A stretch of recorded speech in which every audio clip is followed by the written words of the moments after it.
Check out this quick clip from Major League Baseball All-Star, Shea Hillenbrand. And at 41 years old, after everything I had success, everything I've done, I had an instant. See, what happens with a breakthrough in time? A breakthrough happens, it's a moment in time. People say it takes 10 years, 5 years. It's just a moment of time, an instant moment of realization, right? Yeah, decision. That I saw this, I was like, oh my gosh, because the first part of the story is the call. What happened in your life where it goes, where everything's going good, all of a sudden it goes bad. And it takes me back to where I'm 14 years old and I'm sitting on my bed and my dad walked into my room. And I at 41 years old, I sit there and say, no way. I fell down on my knees and like 1,000,000 pounds of unworthiness came off my shoulders and tears like Niagara Falls were going down my face.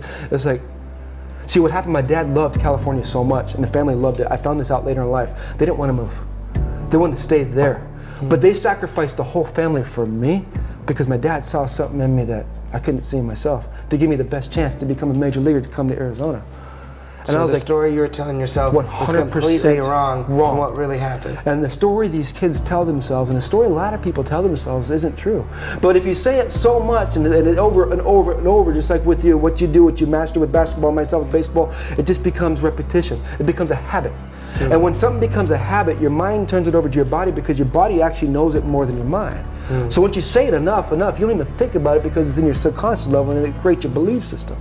So whenever I go to church or whatever, do these things, I'm not good enough. I'm not lovable. Yeah. No one loves me. Yeah. And right there, instantly, boom, had a breakthrough.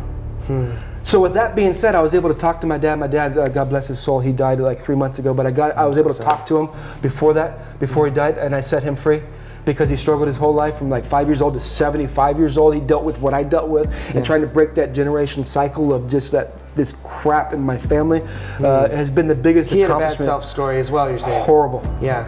And he never drank, he never that. did anything because his parents had troubles with that stuff, so he didn't want to do it, so he had nothing to mask it with. He didn't have baseball. I had baseball to mask it with.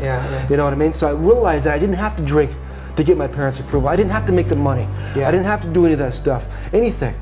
They loved me unconditionally.